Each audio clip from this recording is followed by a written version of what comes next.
जरा कल्पना कीजिए कि सरकार की तरफ से एक ब्लू टिक मिल जाए। हाँ, सोशल मीडिया वाला ब्लू टिक। अरे नहीं नहीं, आपके किसी सोशल मीडिया प्रोफाइल के लिए नहीं, बल्कि आपकी फैक्ट्री के लिए। मतलब एक ऐसा सरकारी ठप्पा जो जादुई तरीके से आपकी नई मशीनों का खर्चा उठा ले। और आपके बैंक लोन का ब्याज भी आधा कर दे। बिल्कुल। और सिर्फ इतना ही नहीं, आपके आसपास के जो बेरोजगार युवा हैं उन्हें एक अच्छी नौकरी भी दिला दे। सुनने में तो ये किसी काल्पनिक दुनिया की बात लगती है ना?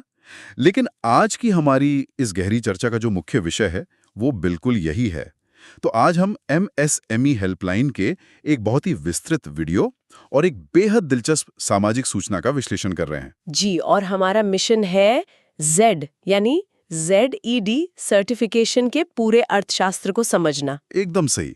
हम सिर्फ फायदों की कोई लिस्ट नहीं पढ़ने वाले हैं, बल्कि इसके पीछे जो असली मैकेनिज्म काम कर रहा है ना, उसे खोल कर देखेंगे। कि कैसे एक छोटी सी वर्कशॉप भी विश्व स्तरीय बन सकती है। हाँ, और कैसे ये पूरी प्रक्रिया जमीनी स्तर पर एक बहुत बड़ा रोजगार का नेटवर्क तैयार कर रही है। तो चलिए इस जीरो डिफेक्ट जीरो इफेक्ट वाले कॉन्सेप्ट से ही शुरुआत करते हैं। देखिए, इस विषय की सबसे खास बात ही यही है कि ये कागजी योजनाओं और जो जमीनी हकीकत है उसके बीच की खाई को पाटता है। हाँ, क्योंकि सतह पर तो ये एक साधारण सरकारी सर्टिफिकेट ही लगता है। बिल्कुल, लेकिन अगर आप इसके डिजाइन को गहराई से देखें तो ये दरअसल भारत के मैन्युफैक्चरिंग सेक्टर को पूरी तरह से बदलने का एक बहुत बड़ा टूल है। तो मतलब जीरो डिफेक्ट सुनकर ऐसा लगता है जैसे किसी भी प्रोडक्ट में कभी कोई गलती हो ही नहीं सकती, जो कि व्यावहारिक तौर पर मुमकिन नहीं है। वही तो। हम जानते हैं कि जो उद्योग छोटे स्तर पर काम कर रहे हैं, जिनके पास बहुत बड़ी और कह लें ऑटोमेटेड मशीनरी नहीं है, उनके लिए 100% परफेक्शन का दावा करना बहुत बड़ी बात है। बहुत बड़ी बात है। तो प्रैक्टिकल स्तर पर, मतलब फैक्ट्री के फ्लोर पर, इस जीरो डिफेक्ट का असल मतलब क्या होता है? देखिए, इसे एक छोटे से उदाहरण से समझते हैं। मान लीजिए पुणे में कोई छोटा व्यापारी है जो गाड़ियों के लिए नट बोल्ट बनाता है। ठीक है। अब जीरो डिफेक्ट का मतलब ये बिल्कुल नहीं है कि उस वर्कशॉप से कभी कोई खराब नट बोल्ट निकलेगा ही नहीं। मतलब कोई भी मशीन या इंसान पूरी तरह से अचूक तो होता नहीं है। हाँ, इंसान से गलती तो हो ही सकती है। बिल्कुल। असल में जीरो डिफेक्ट एक सिस्टम का नाम है। मतलब उस व्यापारी ने अपनी फैक्ट्री में ऐसे चेक पॉइंट्स लगा रखे हैं या ऐसे मानक तय कर रखे हैं कि अगर कोई नट बोल्ट खराब बनता भी है तो वो फैक्ट्री के दरवाजे से बाहर नहीं जाएगा। अच्छा, मतलब ग्राहक तक वो खराब पीस नहीं पहुंचेगा। एकदम सही। ग्राहक को वही मिलेगा जिसका उससे वादा किया गया है। तो इसका मतलब ये फाइनल प्रोडक्ट की नहीं, बल्कि उस पूरी प्रोसेस की गारंटी है। मतलब आप डिफेक्ट को रास्ते में ही पकड़ने का एक मजबूत जाल बिछा रहे हैं। सटीक कहा आपने। और इसी का जो दूसरा हिस्सा है जीरो इफेक्ट, वो सीधे हमारे पर्यावरण से जुड़ा है। वो कैसे काम करता है? अब उसी नट बोल्ट की फैक्ट्री को ले लीजिए। क्या वो व्यापारी अपनी मशीनों का गंदा तेल या केमिकल सीधा पास के नाले में तो नहीं बहा रहा है? हाँ, या बहुत ज्यादा बिजली तो बर्बाद नहीं कर रहा। जी, जीरो इफेक्ट बस ये सुनिश्चित करता है कि आपके उत्पादन का पर्यावरण पर कोई भी नकारात्मक प्रभाव न पड़े। और जब कोई व्यापारी इन दोनों पैमानों पर खरा उतरता है ना, तब उसे ये जेड सर्टिफिकेट मिलता है। और हमारे जो स्रोत हैं वो बताते हैं कि एक बार ये सर्टिफिकेट मिल गया तो सरकार उस व्यवसाय को अपने आधिकारिक पोर्टल पर डाल देती है। जो कि एक बहुत बड़ी बात है। बिल्कुल। मैं तो इसे मैन्युफैक्चरिंग के लिए भारत सरकार के ब्लू टिक की तरह देखता हूँ। मतलब अगर कोई बड़ी विदेशी कंपनी भारत के किसी छोटे व्यापारी से माल खरीदना चाहती है तो वो सिर्फ दावों पर भरोसा क्यों करेगी? वो सीधे पोर्टल पर जाएगी। हाँ, सीधा सरकारी वेबसाइट पर जाकर उस ब्लू टिक को वेरीफाई कर लेगी। ये तो एक तरह से सरकार द्वारा की गई मुफ्त की मार्केटिंग हो गई है ना? जो कि किसी भी विज्ञापन से कहीं ज्यादा असरदार है। क्योंकि अंतर्राष्ट्रीय बाजार में जो सबसे महंगी चीज होती है वो भरोसा ही होती है। सही बात है। जब सरकार खुद बीच में आकर कहती है कि हमने इस फैक्ट्री की प्रक्रिया और पर्यावरण मानकों की जांच कर ली है, तो वो विदेशी खरीदार बिना किसी हिचकिचाहट के ऑर्डर दे सकता है। मतलब इससे छोटे व्यापारियों को बड़ी कंपनियों की सप्लाई चेन का हिस्सा बनने का सीधा रास्ता मिल जाता है। बिल्कुल। लेकिन यहाँ एक बहुत बड़ा सवाल भी खड़ा होता है। विश्व स्तरीय मानकों तक पहुंचने के लिए तकनीक चाहिए, सलाहकार चाहिए और सबसे बढ़कर पैसा चाहिए। हाँ, खर्च तो होता ही है। हमारे दस्तावेजों में बताया गया है कि इसके ब्रॉन्ज, सिल्वर और गोल्ड सर्टिफिकेट होते हैं और इनकी फीस भी है 10,000, 40,000 और 90,000 रुपए। जी बिल्कुल। अब एक छोटे व्यवसाय के लिए ये कोई छोटी रकम तो है नहीं। फिर हमारे स्रोत ऐसा क्यों कह रहे हैं कि ये लगभग मुफ्त में मिल सकता है? मतलब मैं इसके पीछे का अर्थ समझना चाहता हूँ। इस अर्थशास्त्र को समझने के लिए ना हमें थोड़ा सरकार के नजरिए से देखना होगा। देखिए, सरकार का काम सर्टिफिकेट बेचकर पैसा कमाना नहीं है। अच्छा। उनकी नजर बड़े आर्थिक फायदों पर होती है। इसलिए उन्होंने सब्सिडी का एक बहुत ही शानदार मॉडल तैयार किया है। जो सूक्ष्म या माइक्रो उद्योग हैं, उन्हें सीधे 80% की सब्सिडी मिल रही है। अरे वाह, 80%। हाँ, और लघु या स्मॉल उद्योगों को 60% और मध्यम को 50% की छूट है। और जो महिला उद्यमी हैं, उनके लिए तो ये 100% मुफ्त है। मतलब महिलाओं को कोई फीस नहीं देनी? बिल्कुल नहीं। और इसके अलावा अभी वर्तमान में सरकार ब्रॉन्ज सर्टिफिकेट हर किसी को बिना किसी फीस के दे रही है, एकदम फ्री। यहाँ मुझे थोड़ा रोकना पड़ेगा, क्योंकि जब भी कोई चीज इतनी भारी सब्सिडी के साथ या मुफ्त बांटी जाती है तो दिमाग में आता है कि हमेशा कोई ना कोई छिपी हुई लागत यानी हिडन कॉस्ट जरूर होगी। हाँ, ये संदेह आना तो बहुत ही स्वाभाविक है। मतलब हो सकता है फॉर्म भरने की कोई फीस हो, या ऑडिट करने जो अधिकारी आ रहा है उसका खर्च हो। क्या सच में ये एक पारदर्शी और जीरो कॉस्ट वाली प्रक्रिया है? बिल्कुल पारदर्शी है। स्रोत स्पष्ट रूप से बताते हैं कि इसमें कोई हिडन कॉस्ट नहीं है, बल्कि chamber of Indian micro, small and medium enterprises जैसी संस्थाएं इस पूरी आवेदन प्रक्रिया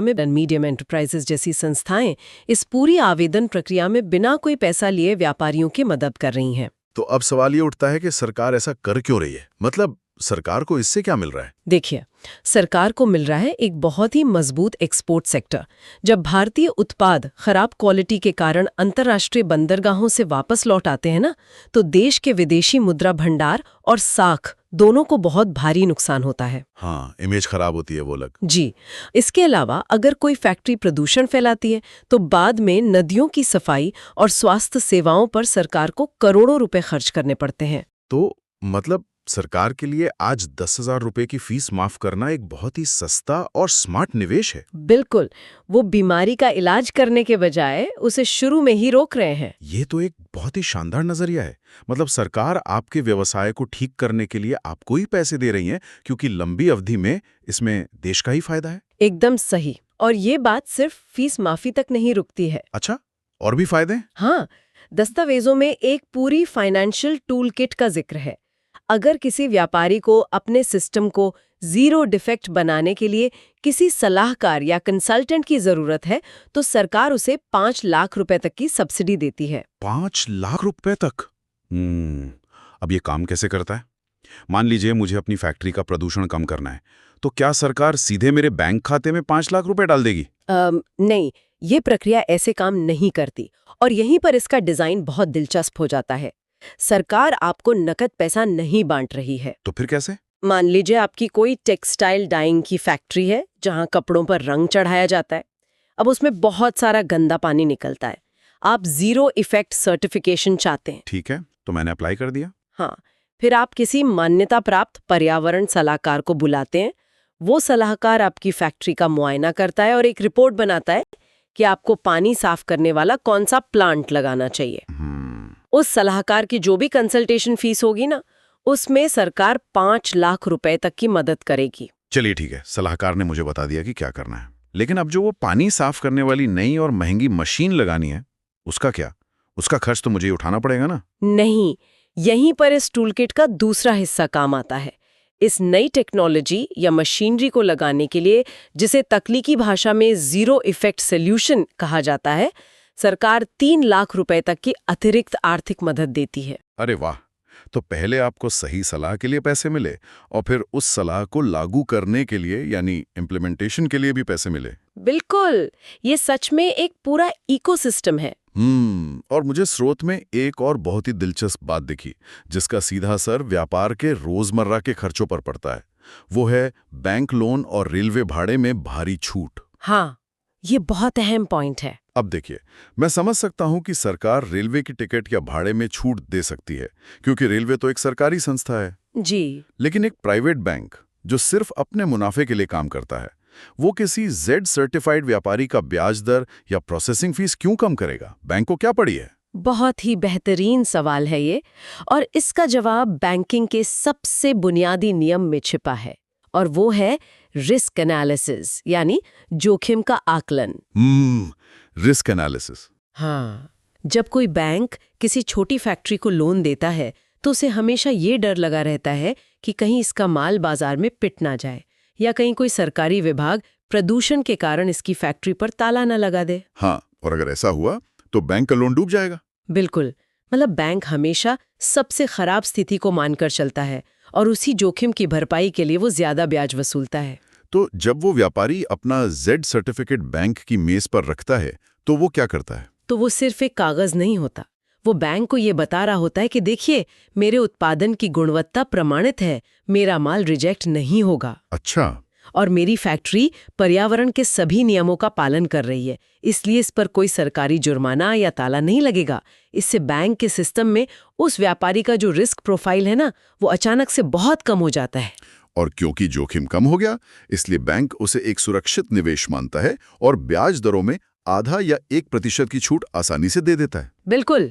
एक 10 साल के बड़े कमर्शियल लोन पर ये 1% की छूट लाखों रुपए की बचत बन सकती है। ये तो सच में एक चेन रिएक्शन की तरह काम कर रहा है। और यही नहीं, अगर उस व्यापारी को ISI, BIS या ISO जैसे अन्य महत्वपूर्ण प्रमाण पत्र भी चाहिए तो जेड सर्टिफिकेट होने के कारण उससे उन प्रमाण पत्रों की फीस पर भी 75% तक या कह लें 1 लाख रुपए तक की सब्सिडी मिलती है। मतलब अब तक की चर्चा सुनकर ये तो एकदम साफ हो गया है कि एक छोटे व्यवसायी के लिए ये योजना किसी संजीवनी बूटी से कम नहीं है। बिल्कुल सही कहा। लेकिन हमारे स्रोत दस्तावेजों का एक दूसरा और शायद सबसे अप्रत्याशित हिस्सा अभी बाकी है, और वो है रोजगार का पहलू। जी, ये बहुत ही महत्वपूर्ण हिस्सा है। दस्तावेजों में अंकित मिश्रा जी और उनकी संस्था urban and rural development mission यानी URDM का जिक्र है। उसमें कहा गया है कि ये योजना बेरोजगार ग्रेजुएट्स के लिए महीने के 30,000 रुपए तक कमाने का जरिया बन रही है। हाँ, अब यहाँ मुझे थोड़ी उलझन हो रही है। मतलब एक तरफ फैक्ट्रियों का सर्टिफिकेशन है और दूसरी तरफ युवाओं का रोजगार। इन दोनों तारों को कैसे जोड़ा गया है? देखिए, इन दोनों के बीच का जो पुल है ना, वही वो मैकेनिज्म है जो इस पूरी योजना को सफल बना रहा है। वो कैसे? सरकार ने योजना तो बहुत अच्छी बना दी, एक पोर्टल भी बन गया, लेकिन भारत में एक बहुत बड़ी जमीनी सच्चाई ये है कि छोटे शहरों या कस्बों में बैठे कई वर्कशॉप मालिकों के पास डिजिटल साक्षरता नहीं होती। हाँ, ये तो है। उन्हें नहीं पता कि पोर्टल पे लॉगिन कैसे करना है, कौन से दस्तावेज अपलोड करने हैं या फैक्ट्री के अंदर SOP कैसे लागू करनी है।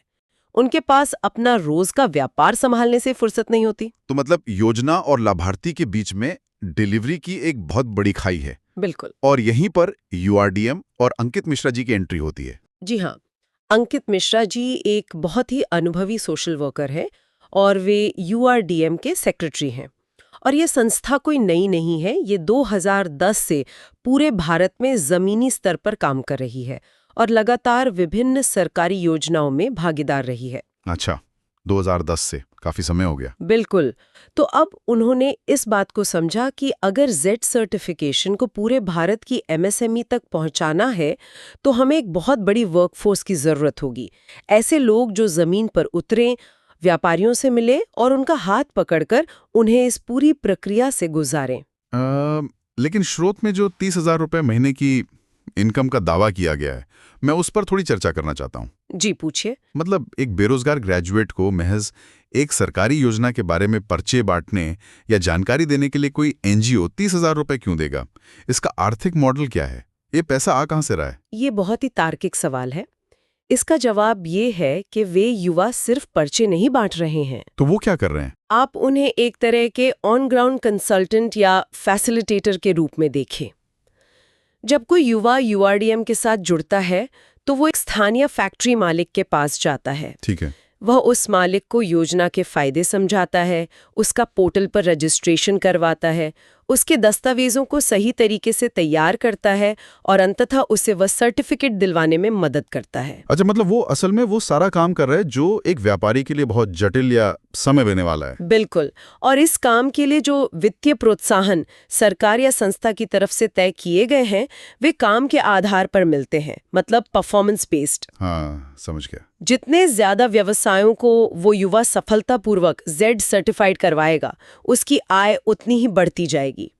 अगर एक मेहनती ग्रेजुएट एक महीने में एक निश्चित संख्या में छोटे व्यवसायों को इस प्रक्रिया से गुजारता है तो वो आसानी से 30,000 रुपए तक या उससे ज्यादा भी कमा सकता है। ये तो एक विकेंद्रीकृत या कह लें डिसेंट्रलाइज्ड गिग इकोनॉमी मॉडल